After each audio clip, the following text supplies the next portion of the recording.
Maswerteng umaga po mga ka-STL. Narito na po ang resulta ng STL Rizal. Para sa araw na to, first draw January 19, 2026, araw ng Lunes. Naway ang mga natayaan niyo pong mga numero kanina ay manalo nawa ngayong umagang ito, 11 AM. Kaya kunin niyo na po ang inyong mga ticket. Narito na po ang resulta. Ang mga numerong nanalo sa STL Rizal ngayong umagang ito, January 19, 2026.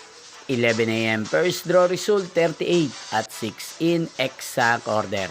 Again, 38 at 6. At ngayong umagang ito sa STL Rizal, atin pong i-shoutout si Kuya Jeffrey ng Rizal. Shoutout po sa inyo Kuya Jeffrey. Sana po ay nasa maayos kayong kalagayan. At sa lahat po ng mga taga Rizal, shoutout po sa inyong lahat. Inyo pong napanood ang resulta ng STL Rizal. Magkita-kita pong muli tayo mamayang 4 PM para sa second draw result ng STL Rizal. Thank you for watching.